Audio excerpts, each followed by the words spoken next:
TechTimeRadio.com. Hey, Mike, guess what? What? Mike, raging rivers, hungry bears, drastic avalanches, roaring seas. No matter how prepared you are, a walk in the woods can go from innocent to disaster in the blink of an eye. Yeah. When pushed to their breaking point, humans are capable of astonishing things that you would never thought of possible. Yeah. Listen to In the Wild as they explore the most heroic, terrifying, and phenomenal stories of real people who survived the unsurvivable. Learn what went wrong, what went right, and how you can make it out alive if the worst case ever happened to you.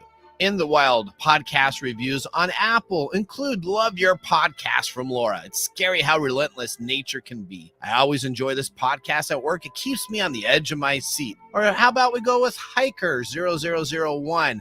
Good stories and good narration. I like when there are sound effects that add to the ambience of the story. In the Wild podcast on Apple Podcasts and everywhere you get your podcast downloads. Broadcasting across the nation from the East Coast to the West, keeping you up to date on technology while enjoying a little whiskey on the side, with leading edge topics, along with special guests to navigate technology in a segmented, stylized radio program. The information that will make you go, Pull up a seat. Raise a glass with our hosts as we spend the next hour talking about technology for the common person. Welcome to Tech Time Radio with Nathan Mumm. Well, welcome to Tech Time with Nathan Mumm, the show that makes you go, technology news of the week. The show for the everyday person talking about technology, broadcasting across the nation with insightful segments on subjects weeks ahead of the mainstream media. We welcome our radio audience of 35 million listeners to an hour of insightful technology news. Each week, our show covers the weekly top technology subjects without any political agenda. We verify the facts, and we do it with a sense of humor in less than 60 minutes with, of course, a little whiskey on the side. I'm Nathan Mumm. Welcome to our show today. We live stream during our show on 5 of the most popular platforms, including YouTube, Twitch TV, Twitter, Facebook, and LinkedIn. We encourage you to watch us live or visit us online at techtimeradio.com. Tweet us during the show at hashtag TechTimeRadio, and we'll do our best to respond to your tweets on the air. If you enjoy the show, make sure you give us a 5-star review on Apple Podcasts, Spotify, or whatever podcast replay service you may be using. I'm your host, a technologist with over 30 years of technology expertise working for Fortune 500 companies across the country. My co-host here, Mike Raday, is an award-winning author. Originally from Arizona, Mike's a human behavior expert living in the Seattle area with a master's degree in forensic psychology. Mike is here to keep me from geeking out while providing insight into human behavior and how it interacts with technology. We are two friends from different backgrounds, but bring the best technology show possible every week for our family, friends, and fans to enjoy. Are you ready to go, Mike? Yeah. All right, let's start today's show. Now on today's show. All right, today on Tech Time with Nathan Mumm, the Cold War of AI has Microsoft and Google about to open an AI battlefield. We're going to be talking about this. The Super Bowl will not show cryptocurrency commercials this year. No way. Yeah, that was every commercial last year was essentially a new cryptocurrency company. And this year they have banned cryptocurrency commercials. I wonder why. Well, maybe because cryptocurrency Is this the hustle? Aren't making any money and they're all going bankrupt. That's probably why. What happened? Well, we'll talk a little bit about that. Then the Super Bowl will not show the commercials, but do you know how to watch the big game for free? I didn't know you couldn't watch it for free anymore. Well, we're going to talk about that because if you have cable and if you have Fox and you're on this, I got ways that you can actually stream this and watch the big game for free. I got 3 different ways you can do it. So you're going to want to listen to that because the number one search that comes on up 24 hours before the Super Bowl is how can I watch the Super Bowl for free? So we're going to be talking about that. I've been out of the loop for a long time. Well, there you go. And how unique we have unique Dumb Cyber Crimnals segment that you're going to sure to laugh at today. This is crazy. Are you sure? Oh, yeah. These criminals, some of these cyber criminals shouldn't be any criminals at all because what they do is just like 101 of thievery that you should have taken care of. We'll be talking about that. And Netflix password sharing is ending in 2023, right? We have all the information on how this will work. And what's going to happen with no longer sharing your Netflix password. So it's a big deal. People are kind of jumping all over everywhere because in 2017, essentially Netflix tweeted that loving is sharing your password. So they have changed from 2017, where they wanted people's eyeballs on Yeah, that's because in Netflix. 2017 they were making more money than they are today. Correct. So now all of a sudden they're going to be clamping down on it. We're going to be talking That's about right. what's going to happen. And GoAnywhere MFT file transfer solution, an encrypted security solution that tracks information, is our fail of the week. Find out why. In addition, of course, we have our standard features, including Mike's mesmerizing moment, this week in technology, and a possible Nathan Nugget. As always, we have our pick of the day whiskey tasting during our commercials to see if our selected whiskey pick of the day gets 0, 1, or 2 thumbs up at the end of the show. So sit back, raise a glass, and welcome to Tech Time with Nathan Mumm. Now it's time for the latest headlines in the world of technology. Here are our top technology stories of the week. All right, story number 1 just broke this morning at 10 a.m. Pacific time. Microsoft is about to go head-to-head with Google in a battle for the future of search. Let's get an update of 2 key items for our correspondent, Leslie Frank. ChatGPT has become a global phenomenon. It has emerged as a disruptor in the technology world, so much so that various tech giants are feeling threatened by its technological advancements and growing popularity. One such tech major is Google. It seems that the company is striving to take on ChatGPT. According to reports, Google is planning to soon announce a ChatGPT rival. The company is hosting an event on the 8th of February. There are chances that Microsoft may integrate the ChatGPT module into Bing. Now, this could give Microsoft's Bing an edge over the Google search engine. Now it remains to be seen who will win this epic race for AI supremacy. All right, after 6 years of peace, And you're going to go with Microsoft. we're going to talk You're about gonna- it. Yeah, we're going to be talking about it. The 2 tech giants are on course to butt heads again over the future of artificial intelligence. The Cold War of AI with Microsoft and Google has opened up, and Microsoft took the first shot. At 10 a.m. Pacific Standard Time today, Microsoft simply refers to it as the new Bing that will provide complete answers to real questions. Microsoft has announced a new version of a search engine, Bing, powered by an upgraded version of the same AI technology that underpins ChatGPT. The company is launching the product along the side of an upgraded version of its Edge browser. So have you ever used the Edge browser? I use it at work. Okay, well, guess what? Great, because I haven't used the Edge browser since it came on out, and I was back on Internet Explorer the last time I used it. You're all over Bing though. I like Bing though. I like Bing searches because you get those like free rewards Just from that, because right? you get paid for it. Yeah. Okay. Well, now all of a sudden I'm going to have to go, and I guarantee you I'm loading on my Mac and on my PC as my primary browser, probably starting today, Edge browser. It promises That hurts my ears. well to provide new experience in web and finding information online. It's a new day in search, said Microsoft CEO Satya Nadella at an event announcing the product. Bing offers a new chat function where users can ask questions and receive answers from GPT version 4. Now, the free one that everybody's talking about is 3.5. So they essentially are using the next iteration for ChatGPT. Open AI is essentially the same company that does it, but this has been on their back burner, not open to public. This is better than the current version that everybody's talking about right now. In an earnings statement last month, Microsoft said we are committed to helping our customers use our platforms and tools to do more with today and less time in the innovation for the future of the new era of AI. It looks like Microsoft will try to blend traditional search results with answers that sit side by side in results. So essentially they're using a center area, like a standard search. When you search for Google, there's a standard area, and then it's taking 1/3 of the side over on the far right to essentially give you the ChatGPT version. Now, during the press conference today, it essentially asked into the chat box, they asked if an IKEA love seat will fit into a minivan.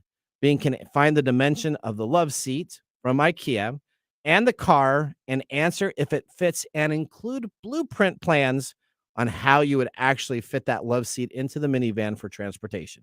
So is this going to eventually get to my Alexa and she's not going to be like, I don't know what that is, or I don't know Well, that answer. see, Alexa's the Amazon, right? So Alexa uses kind of their own secret sauce. I thought they So use some of the same stuff. Siri, Apple is also planning to be announced that they're going to be working on the same Chat GPT for their search algorithm. So if you pick up a Microsoft Edge browser or you pick up an iPhone and you type in, "Hey Siri, find this information," it'll be the same algorithm search for all their information. So this is going to be huge. Now, yeah, I know you're in love with it. I am. Google has already tried to prevent anything from happening and to shake up the news community by making an announcement that was rushed that says tomorrow, Wednesday, February 8th, they will make an announcement about their rival to ChatGPT called Bard.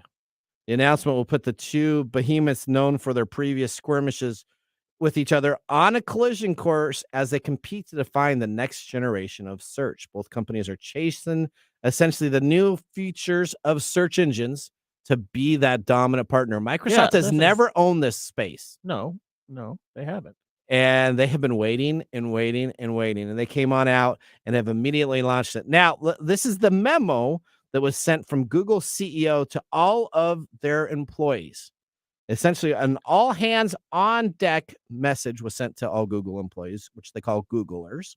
It said to test the competitor to ChatGPT Bard. Next week, we will be enlisting every Googler to help shape Bard and contribute through a special company-wide dog food. That means you taste your own food before you ship it out, type of deal. We're looking forward to getting all of your feedback in the spirit of an international hackathon. More details to come. Google is scared. Yeah, okay. There you go. Yeah, all right. So Microsoft integrates well. They also have invested $10 billion into OpenAI specifically. So yeah, we talked about that last week. 2 weeks ago. Yeah, 2 weeks ago. Yeah. So essentially they are the big boys. Do you believe this technology will change your browser choice? My browser choice right now is Chrome. I think it will change. I don't know that there is a choice. Okay. Is there really a choice? I mean, technically, I have several browsers that I can use, right? Yeah, I can use Firefox. I can use Google. I can use Bing. Yeah, or Edge. Yeah. Right, or Edge. Well, what is your default? My default is Google. Okay, Chrome. You use Chrome.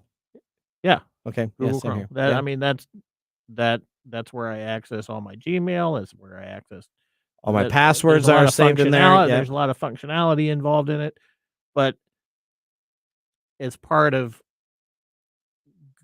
adapting to what I have to adapt for. It's the same thing as somebody telling you, "Hey, we're updating all of our TV signals to this format standard." Yeah, and if you don't have an HD TV anymore, well, you're gonna have to go and buy one.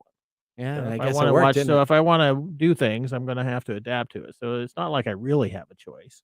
Speaking about HD TVs, we're gonna be talking about how you can get free over-the-air HD TV signals to watch the Super Bowl coming on up. All right, nice plug. There you go. Okay. All right, story number 2, Mike. It's all yours. Yeah. Okay. Well, we always like talking about how Facebook gets into trouble. Okay, what did they get into trouble now with? Reuters has reported that a Kenyan labor court has said that Facebook owner Meta can now be sued by an ex-moderator. A worker who alleges that reviewing graphic social media posts has harmed his mental health is now able to sue Meta. And this is somebody from overseas, right? This is somebody from overseas. His name is Daniel Motong. Claims he was paid about $2.20 per hour to review posts, including beheadings and child abuse. He is also suing his then employer, Sama, which Meta had contracted to review these posts. Meta argued that the court had no jurisdiction because the company is not based in Kenya. Probably should have used that ChatGPT thing. But the court disagreed and found that Meta and Sama were proper parties to the case. Meta denies African moderator firm exit poses risk. Facebook employs thousands of moderators to review content flagged by users of artificial intelligence systems to see if it violates the platform's community standards and to remove it if necessary. Mr. Motong said that the first graphic video he saw was a live video of someone being beheaded. And he told the BBC back in May of 2022 that he suffers flashbacks now where he imagines he is the victim. He says that he has since been diagnosed with PTSD or post-traumatic stress disorder, and believes that his coworkers have also struggled with the content that they had to view. Okay, so let's break this down again for me to understand. So this guy's overseas. This guy is overseas. Contractor. He works for a contractor. Okay, so he works for a company that contracts with Meta. Okay, so Facebook hired the company, and then that company did the work. Correct. All right, and he was the unfortunate job of having to look at probably videos that were posted that were flagged as beheadings and other bad videos. Somebody has to do that. YouTube has the same people. They have to look at the underbelly of the human experience. Okay, so I guess that's good that he has to sue Meta then, right? Because Meta needs to pay him for the time and effort that was spent on that. I'm not necessarily on board with that. Oh, why is that? I know you probably were like, "Oh, Mike's going to get all over this." Yeah, no, we're always bashing. Yeah, we're always bashing Meta. No, Meta. As much as I really don't like saying this, Meta hired a company to do something for them. Okay, the company hired this person to do that job. The company did not provide that person with the proper mental health. They didn't realize, or they didn't care, or whatever it is. Yeah. So I don't really know that Meta is really culpable in that, because Meta does not control what you try to post on Facebook. So this is the problem, is that they're trying to place blame on Meta for what people are trying to post on an open forum platform,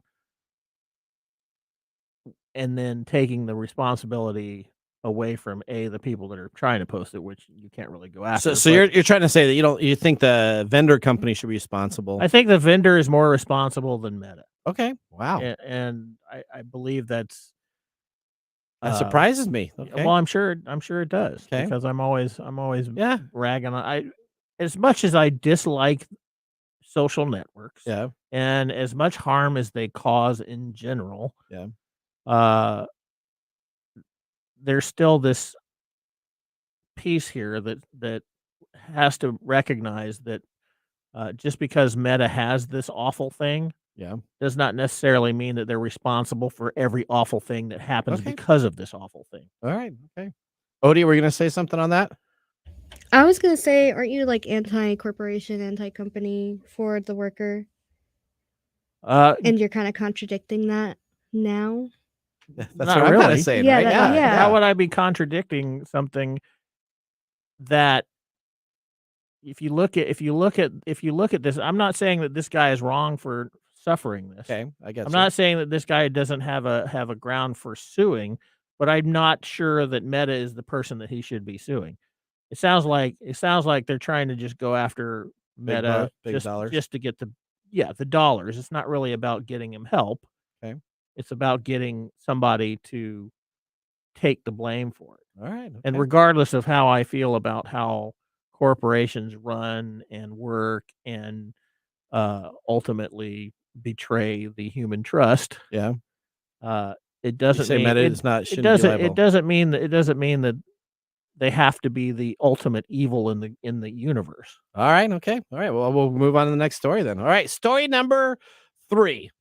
Amazon reports its first unprofitable year since 2014. After a long surging profits from the pandemic era shopping sprees, Amazon is feeling the hangover as the retail and tech giant is reporting its first unprofitable year since 2014. Amazon lost $2.7 billion last year, the company said on Thursday. This was despite a holiday season sales growing 9%. Amazon shares fell in after-hours trading. So let's talk about this. Amazon lost $2.7 billion after increasing their holiday sales by 9%. You know what all that money is being flushed down the toilet in? What? The metaverse. That is all Zuckerberg's idea. Not Amazon. So maybe Amazon should sue Meta. Amazon is spending the same amount of money on research and development as Facebook is, and Zuckerberg, as these companies right now are bleeding through their profit margins to compete against these companies. Yeah. All right, story number 4. Well, that seems really silly, doesn't it? It does. I should take some of that money because I don't think it's always going to and be it there. always it never fails to surprise. Well, maybe not surprise, but the interesting thing here is that Amazon thought that when the pandemic was over, they would continue their to reap sales. the benefits of the pandemic. Sales. People are going on out and buying stuff now. They're going back to restaurants. I mean, exactly. No, we like social interaction. There's this huge duh here. Yeah. It's just you just want to slap them across the face. It just astounds me that these are CEOs running these companies. These are people running and it's just like duh. All right, story number 4. Fox's Super Bowl 57 ads won't include cryptocurrency companies. That's right. Now, just because Fox Sports doesn't sell any crypto ads, this doesn't mean you may not see them during the Super Bowl, because you can buy local ads for a lot less than the $7 million for a Super Bowl 36 you think that's national the reason? spot. You think the cost is the reason why these cryptocurrencies are? No, or do you Fox think it's because no one wants to do it and they like, listen, we had every celebrities last year. Last year was the Super Bowl of cryptocurrency commercials. There was at least 8 that were on there. And you had every celebrity, LeBron James, out there to invest in this, invest in this, invest in this. They essentially named the forum where the Lakers play after a cryptocurrency company also. Could it be that everybody's getting in trouble for marketing this? So what did Elon Musk call it? Hustle. A hustle. All right, that ends our top stories of the week. Coming up, we have what we found on the web and Dumb Cyber Crimnals. You will not want to miss these segments. We'll be back in a moment. You're listening to TechTime Radio with Nathan Mumm. Hey, Mike, I'm looking for some help writing our blog post for TechTime Radio. Well, you should try Phosphor AI. It's an online service that will save you hours of work with your content creation. Simply type in your title, and their AI software will get to work writing a high-quality original article for you. You'll need to review the article and take 15 to 20 minutes to make necessary edits before publishing. But you'll get free articles just for signing up, so you can try out the service and see how it works for you. How many articles do I get free? I already said you get 3 free articles. You should listen when I'm talking to you. Phosphor AI pricing is very reasonable for the quality of content that you'll get. Why waste time writing the content yourself when you get Phosphor AI to do it for you? Visit them online today at Phosphor AI. Again, that's PHOSPHORAI.com.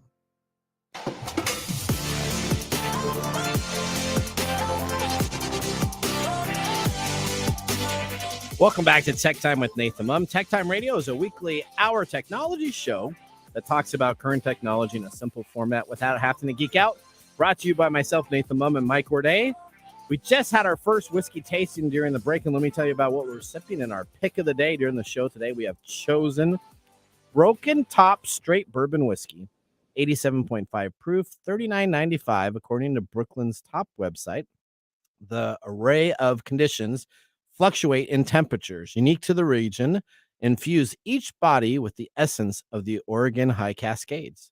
This straight bourbon whiskey begins with a unique blend of American-grown corn, rye, and barley, giving you sweet fruit, vanilla, caramel, and a creamy body with a fine and sweet rye spice finish. The company is Cascade Spirits. The distillation is unknown, but probably MGP in Indiana. It's a straight bourbon aged 2 years. It's 87.5 proof, and the mash bill is undisclosed. What do you think about it so far, Mr. Gorday? I like it.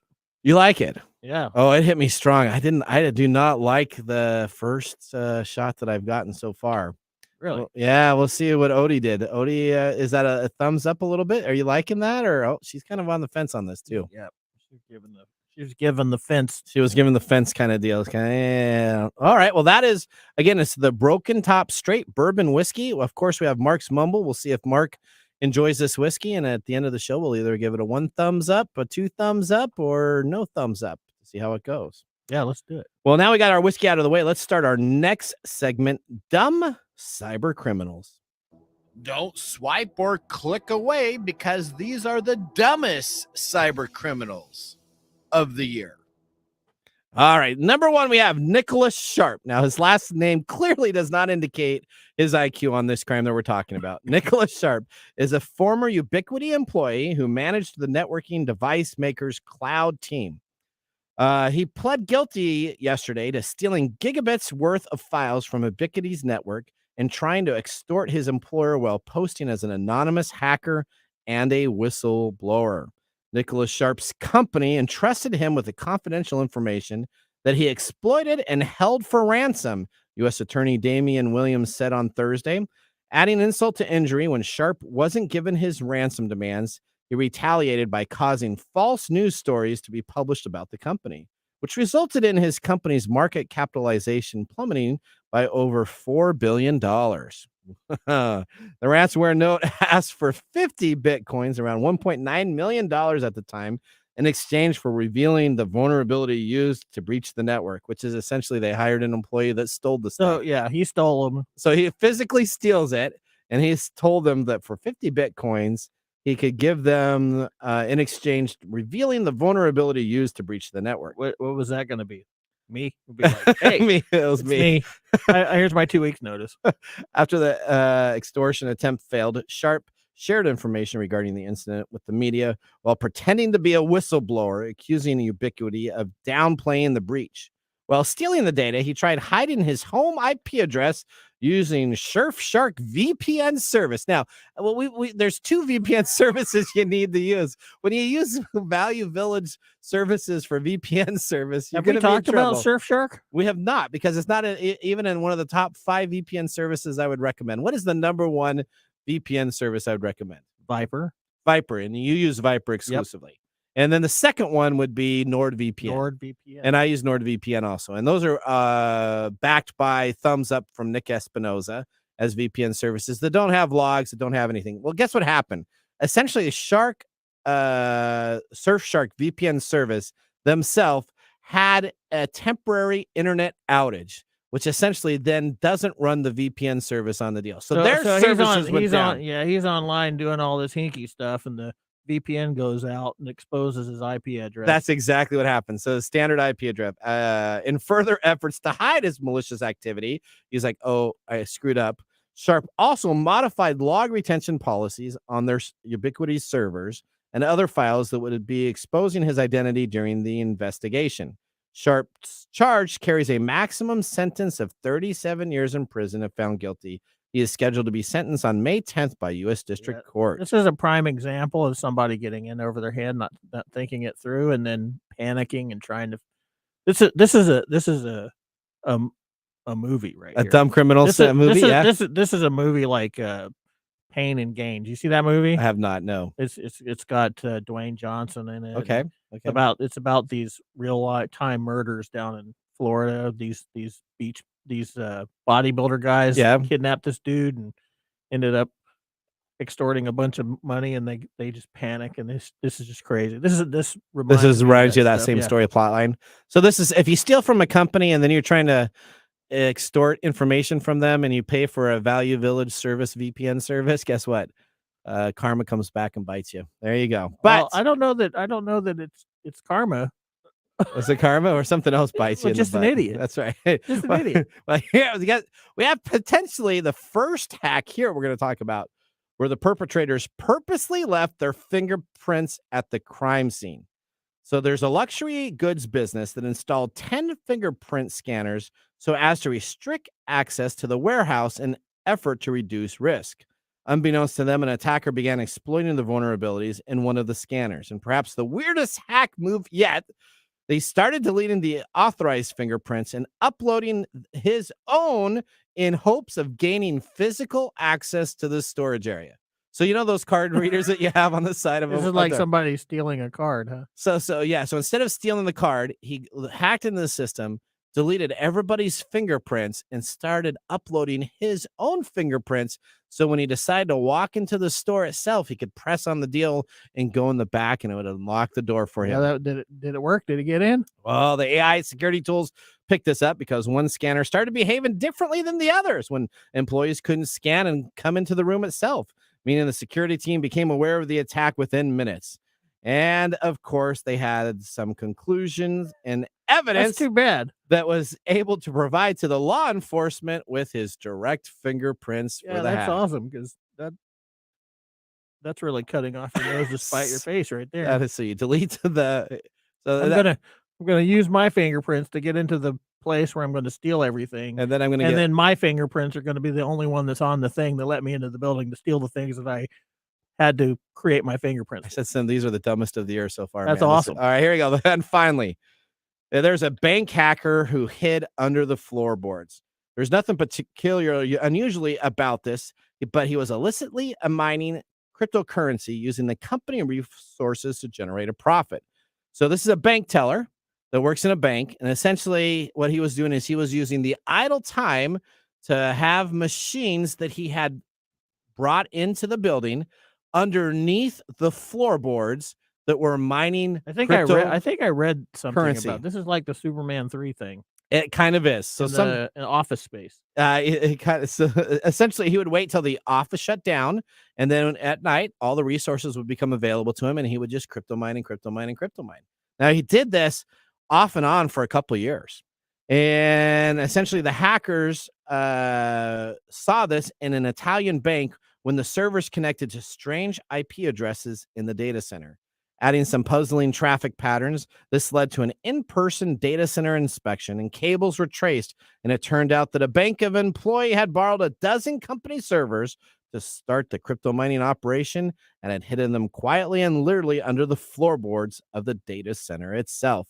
Caught red-handed, the employee was obliged to close out the servers and go home after transferring over $30 million in cryptocurrency to the bank. This was the largest. Just let him go. This is the largest single-day deposit at the bank in return for them not pressing charges. He was like, "Oh, it's just a joke."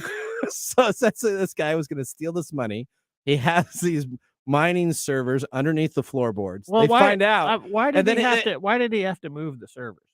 Why did he have to physically take the servers and move them to some other place? Because he could have just kept, if he was actually smart enough, he could have just kept them in the same rack. Yeah. And he would have just done different IP addresses, and he could have done some, there's a very simpler way to have done this, but he must have set up his own like little network that was off the main company network, probably just using the Wi-Fi, and there was like, or the internet speeds, and he was using it at night to sell his cryptocurrency. And these are the things where you kind of wonder how these people get to this point where they're like, hey, I think if I move the physical server to here, it'll work better. No, so essentially the bank made $30 million. Just think of you, that manager of the bank. You find out you're really upset that your employee does that, and then all of a sudden you make a huge deposit, more than that guy's salary would have ever made for what they're doing, deposits in the bank. Well, we're going to head out to a commercial. Still on the show, we have our Mike's Mesmerizing Moment, Technology Fail of the Week, This Week in Technology, and what we found on the web. You're listening to Tech Time with Nathan Mumm. We'll see you after the break. This is Mark and Greg for Copiers Northwest with a terrific offer called Printer Care Plus. It's simple. Buy HP printer cartridges from Copiers Northwest and we'll service your current printers for free. That sounds too good to be true. It's made possible due to our HP Copiers Northwest relationship. Copiers Northwest is an HP Platinum partner, one of only 2 in the entire Northwest. And now with Printer Care Plus, Copiers Northwest will provide free printer service as long as they purchase genuine HP cartridges from Copiers Northwest. That's right. IT departments no longer have to service printers or fix paper jams with Printer Care Plus. They can focus on more strategic initiatives and let our experienced technicians keep their HP printers up and running. Sounds like a love-love relationship for IT departments. Don't get too carried away. So how do they get more details on Printer Care Plus? Call Copiers Northwest today, 206-282-1200, or visit copiersnw.com. Copiers Northwest. New ideas, new solutions. And now, let's look back at this week in technology. All right, we're at February 4th, 2000. Electronic Arts EA releases The Sims, the best-selling PC game in history. Yeah, man. The Sims is a series of life simulation video games developed by Maxis and published by Electronic Arts. The franchise has sold over 200 million copies worldwide and is one of the best-selling video game series of all time. Mm-hmm. The Sims series is part of the larger Sims series started by SimCity in 1989. Game designer Will Wright was inspired to create a virtual dollhouse after losing his home during the Oakland firestorm of 1991, and subsequently rebuilding his life was a comedy. Replacing his home and his other possessions made him think about adapting that life experience into a game. When Wright initially took this idea to the Maxis board of directors, they were skeptical and gave little support or financing for the game itself. The directors of Electronic Arts, though, which bought Maxis in 1997, were more receptive because they had SimCity that had been a great success for them, and they foresaw the possibility of building a strong Sim franchise. Wright has stated that The Sims was actually meant as a satire of U.S. consumer culture. Well, it is. Have you ever played it? I have played it, yes.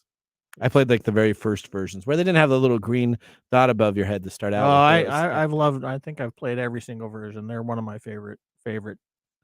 The best thing was when games. You had to use your bladder, out. and I was a bad guy, and I just would never have my poor sim use the bladder. So I know. So then you'd make a mess all over the house, all over everywhere. I think everybody's played The Sims has probably done that and been the Sim serial killer. Yeah, where you just kill everybody in your house. Yeah, you trap them until they die, and they get all depressed. But yeah, that's one of the things and big things in there is acquiring wealth and spending it on things and getting new tiles and upgrading your kitchen from the plain kitchen to a little bit better kitchen. It is actually very satirical of American culture.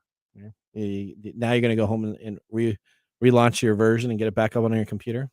Oh, I have it on my computer already. You do? Okay. I think I played it last month. Wow. Okay. There you go. Well, that was This Week in Technology. Have you ever wanted to watch some Tech Time history with over 2 years of video, podcasts, and blog information? You can visit techtimeradio.com to watch our older shows or join the Tech Timers Facebook group.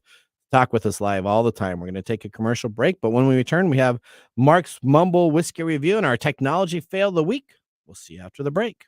TechTime Radio is brought to you today by Nutility, the platform that makes utility management seamless by selecting your service providers, splitting a single bill amongst roommates, and then shutting off your service when it's time for you to move out. Nutility reviews your preferences and sets up all the utilities for you. This provides you with the best local provider in your service area. It's much easier than splitting up your bills between roommates. No more late Larry not being able to get to you on time to make the payments, and no more Venmo charges or PayPal charges. One place to do your billing so that everybody pays on time. Now, how can you use this great service from Nutility, you ask? Aha! Well, you can absolutely get it now and get 3 months for free. That's correct. If you go to Nutility.com, again, it kind of sounds like utility, but it's Nutility.com. Use the tech code 3, and again, that's NUTILITI.com. Get your first 3 months for free using the code TECH3. The segment we've been waiting all week for. Mark's Whiskey Mumble.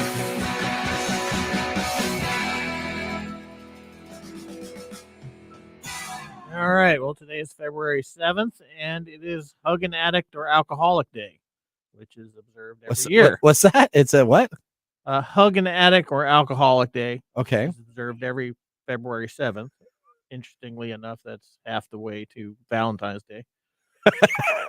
This day is dedicated to destigmatizing addiction and rehabilitation. With correct resources and empathy, addicts can be free of alcohol and drug addiction and find their footing after recovery. If you do drink, please always drink responsibly. So we're going to go into talking about the whiskey now. Okay. Which seems pretty counterintuitive. After we just talked about the way, I was making fun of it, and then you talk about all the serious stuff. Now I feel really bad. I worked in this field for quite a few years, so this is a very difficult field. Okay, I'm not sure hugging is probably the right thing. I'm not real. Well, what if you're at work and you start hugging everybody? I don't know about that. Okay, all right. I don't know about it. Anyway, today's whiskey is Broken Top Straight Bourbon Whiskey. Mark has said that the brother and sister team who founded Broken Top took their inspiration from a Mountain View landscape painting a painting that their parents acquired from a local artist and named their 3 primary whiskey offerings after the 3 peaks depicted, which is located in the eastern region of Oregon's Cascade Range near the Three Sisters Wilderness. Broken Top Mountain specifically is the location of an extinct stratovolcano known for a jagged silhouette which was caused by glacial erosion. The naturally filtered water that runs through the porous volcanic rock is used in the making of each Broken Top Mountain whiskey. Mark himself has a difficult time drinking this bourbon neat. It was too young and grain forward, so it got moved to his cocktail cabinet where it did make some decent cocktails. So let me just tell you, Mark is the only guy I know of. Last week we were short a little whiskey, right? So something got left behind. Sure. So I call up Mark. We're gonna blow a little bit of this out on the air. Are you gonna call him out? I'm gonna call him out. I said, Mark, hey, I'm gonna go down to the local QFC that was down the street here. I'll get some whiskey for the show. And this is what Mark says. Don't worry about it. I got plenty of whiskey in my car. So he pulls on up, and he literally has whiskey bottles in the back of his car. So wherever Mark's traveling, our whiskey connoisseur, he has whiskey to share with anybody. So if you can see Mark or you run into Mark anywhere in the Seattle area, just ask him for a drop of whiskey, and he'll take you right out to his car. I don't know that he's going to appreciate that. People are going to start hugging him. That's right. That's right for National Whiskey Day. Well, thank you very much for sharing that mumble on the show. Now, our next segment is what we found on the web. Are you looking for a free way to watch the Super Bowl? How about the details of the Netflix password sharing? We have them for you. Let's start this segment. What we found on the web.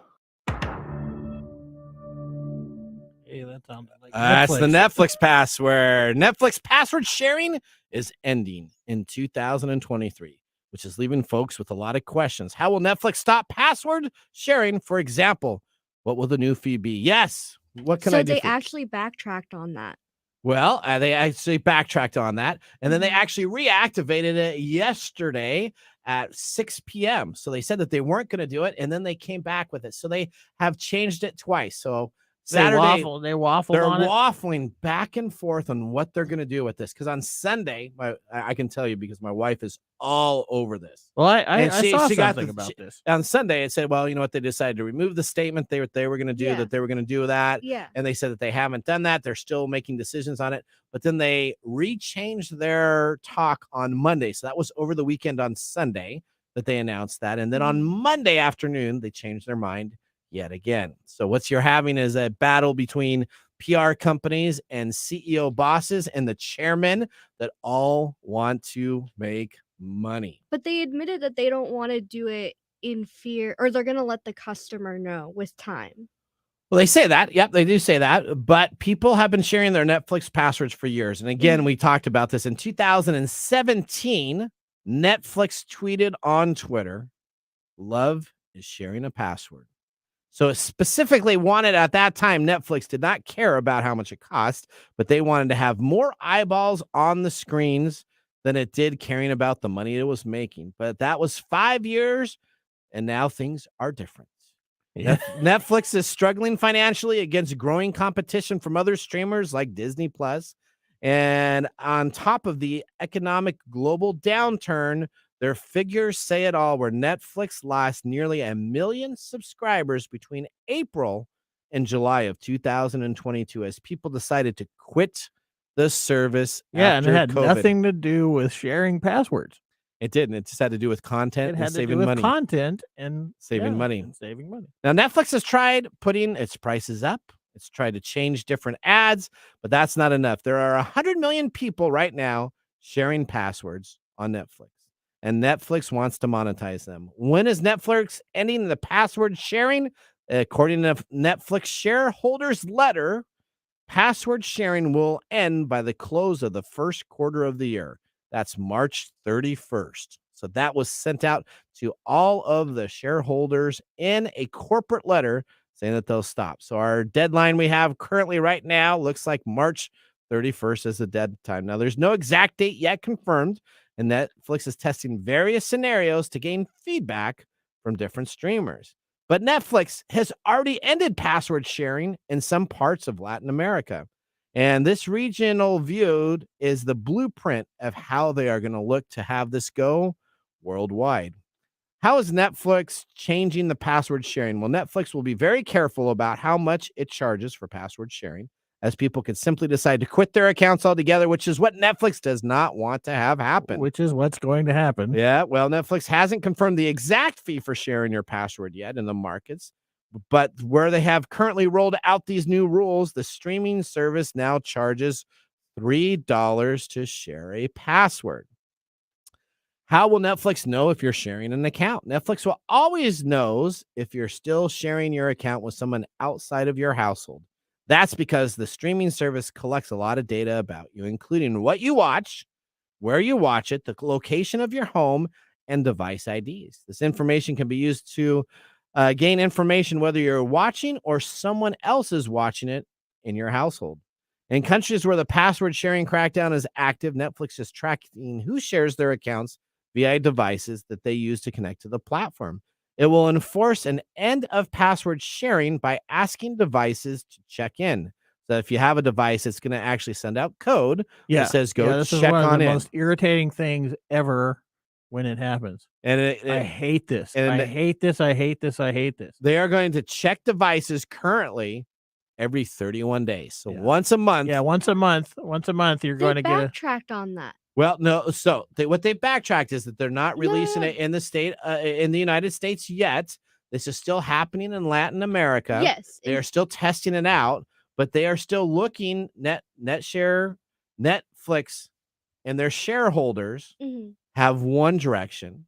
Netflix senior management in the company has a direction, and their PR and marketing firm have a different direction. But the shareholders, as we learn about big bad companies, as Mike was talking about, the shareholders come first. That is correct. And so when the shareholders are told information, that information does not change unless you have a change of chairman of the board, which means someone would have to lose their job, or if you have a new CEO operating the company. None of those have changed, but their communication out there essentially is being that we are going to take a look and see what's available. We don't want to alienate individuals from using our Netflix accounts, but we do want to make sure that we can monetize what people are doing. Yeah. Now, how can you save money using Netflix currently? Do you realize that Netflix now has a total of 4 different offerings? So originally when you had Netflix, you had 2 offerings. You had unlimited devices. CDs. Oh, yeah, that's the very first was CDs. DVDs. Remember those CDs and DVDs? They even had some games back in the days. Yeah, there was a separate service that GameFly, I think. That used to do it. But you'd get CDs in the mail. I worked at Microsoft at the time, and every mailbox at Microsoft was filled up with this. Netflix now offers 4 versions. So if you want to watch 4K stuff, you realize you have to pay for the premium 4K version of Netflix. If you only want standard HD at 1080p, you can pay for that service. You can pay for the basic HD, which is 720p, which is pretty outdated in today's standards. Or you can pay for the basic version of Netflix that comes with advertisements. Does this not seem just the more ridiculous that we talk about this stuff, that the more ridiculous it gets? I mean, really, this is just ridiculous. Okay. You know, we have this company. Yeah. That has failed to see what their problem is. Yep. And so they're trying It's content. It's content. Yep. And well, it's also licensing too. Yep. Right? Yep. Because they set up this nice little business plan. Yep. And as soon as you set up a nice business plan, what's the first thing that happens? You have someone that wants to. Everybody else goes, well, we can do that. Yeah, that's true. Yeah. So I'm gonna get my business plan together, and I'm gonna add a plus on it, and then I'm gonna charge people, and then I'm gonna take back all my licenses. Yep. Right. And so they're suffering. What do you got, Odie? Okay. Odie, is that you're giving me a high five? Yeah. No, I guess it's. So I mean, it's just ridiculous. All right. So now, how can you watch Super Bowl 57 for free on Netflix? Well, you can't. Fox has the rights to this year's Super Bowl, and it'll be their last year to broadcast it under the current NFL contract. Starting this upcoming year, Amazon, CBS, ESPN, ABC, Fox, and NBC will all distribute NFL games across television and their digital platforms, according to the NFL. Okay. You can also stream the game on your phone right now with the NFL Plus app for $5 a month. So if you want to watch the Super Bowl, okay. So the game will be available in Spanish on Fox Deportes. Hulu Plus Live TV will also stream the game, but that costs you $70 per month if you need to pay for that. That's crazy. What's up? I'm just saying. So first off, I don't use cable. Okay. And second off, I'm not a big football guy, so Okay. I don't regularly watch. How long has it been that the Super Bowl is not free to watch? Well, hang on. You can watch the Super Bowl for free without cable. Fox is an over-the-air station in most of the United States, which means all you have to do to watch the game is make sure you get on Amazon today and buy a digital antenna and hook it up to your television. Rabbit ears. Old school analog antennas were discontinued in 2009, but you can buy a digital antenna for $20 or less at most popular retailers. But you need to get them in right now so your Amazon delivery gets there before Super Bowl. Well, I'm not going to watch it. But okay, well, now how else can you watch it free? Now this is the Nathan version. So I told you the way you could do it, and now this is the way. Well, if you have time and you want to go back in the television antenna, you can do that. But if you want to stream it with a trial, here's your way to do this. If you have a smart TV, Roku, Apple TV Plus, Amazon Fire TV, a smartphone, a smart TV, or any television that can give you streaming services, here's what you do. Fubo TV. Sign up for the 7-day free trial. Afterwards, it's $74.99 per month. What? But if you sign up for it, it's got 7 days. Sign up for it today. You can watch the Super Bowl for free and cancel after the Super Bowl. $75 a month? That's for Fubo TV. Now, Sling TV, they have a 3-day free trial, so not yet. So you need to sign up for it on Saturday. It's $20 for the first month of the orange or blue package. Currently 50% off right now on a special that's going on. But you can sign up for the 3-day free trial on Sling TV. You can also sign up for YouTube TV, which is a 2 weeks free trial. And then it's $54.99 for the first 3 months, but you could also cancel that. Now, you know what? If you're doing all this, you also need to sign up for your free chicken bucket, because nothing's better than watching the Super Bowl with some little KFC chicken. Okay. KFC free chicken bucket offer is in effect, valid for the whole month, with fans being able to get their free bucket of KFC chicken up to March 12th. If you haven't downloaded the KFC app yet, now is the best time to do this to win a free chicken bucket. All you have to do is sign up and download the KFC app. The free 6-piece chicken bucket will be rewarded to everyone who orders from the KFC app for the first time. Now, if you already have an account, all you need to do is go create a new Hotmail account or Outlook account with a new email address and sign up to get your free here on Tech chicken. Time, we have all the latest news and all the squidgy ways of getting through the getting the free stuff. Free stuff. Well, that wraps up what we found on the web. Let's get ready for our Mike's Mesmerizing Moment. This is Mike's Mesmerizing Moment, presented by Story Coffee. Visit storycoffee.com. All right, you ready? I don't know. How many email addresses do you have? And would you ever use an email address to sign up for something to get a free offer? That's what I'm asking you. So talking about the KFC app that we just talked about. I've already done that. You've done that before? Yeah. Okay, why? Why? And I'll tell you why. Okay. One is because as soon as I sign up for some stupid thing, I get a flood in my email box. You do. Yep. So having an email that exists in there only to catch that spam, great idea. Okay. And you only have one of these? I don't know how it's a mesmerizing moment, but I'm just kind of curious. You only have one of these? I have 4. I have 4 separate email addresses. Okay, and you use one as like your primary. I have a primary email address. I have an old email address that I used to use that I have all my things hooked up to from way long time ago, and then I have several junk email addresses. More junk email addresses. So how is that a mesmerizing moment? Well, the mesmerizing moment, what makes you decide if you want to get the free KFC chicken to create a secondary mailbox account to get it? What inside of a person says, let me create a new email address so I can get some free chicken? It's a reward-based system. Okay. It helps people overcome the ennui of not doing it. You know, it's easier not to do something than it is to do something. Even if it's, KFC wants you to use it. We have an app for everything. You got to go to the store. You have to deal with this everywhere, right? Yep. You have to sign up, and it's kind of a pain in the neck. Okay. It's like surveys. Everybody's giving you a survey. They do. Right? So I'm a big corporation. I have money to blow on marketing. I'm going to say, okay, if you sign up for my app, which you have 10 million on your phone already, but if you sign up for mine, I'll give you a free chicken bucket. Okay. All right. Right. So it's a reward system. I signed up this morning. I know you did. All right. Now we're going to go to our pick of the day, whiskey tasting. And now our pick of the day for our whiskey tastings. Let's see what bubbles to the top. Download the free Kixie app from your mobile device now. Whoa. How'd that happen? Download your free mobile device. Thumbs Kixie app. up. That's right. All right. So we have the Broken Top Straight Bourbon Whiskey, 87.5 proof, $39.95. You can tell we're on Kixie Radio. They're doing their advertisements over our show. That was for KFC, buddy. Okay, there you go. Are you giving it a thumbs up or a thumbs down? Well, thumbs up. Thumbs up. Odie, what are you giving it? Thumbs up. Thumbs up. I give it a thumbs up too. And remember, the technology of tomorrow starts with the technology of today. Really? TechTime Radio. We hope that you had a chance to have that moment today in technology. The fun doesn't stop there. We recommend that you go to techtimeradio.com and join our fan list for the most important aspect of staying connected and winning some really great monthly prizes. We also have a few other ways to stay connected, including subscribing to our podcast on any podcast service, from Apple to Google and everything in between. We're also on YouTube, so check us out on youtube.com/TechTimeRadio, all one word. We hope you enjoyed the show as much as we did making it for you.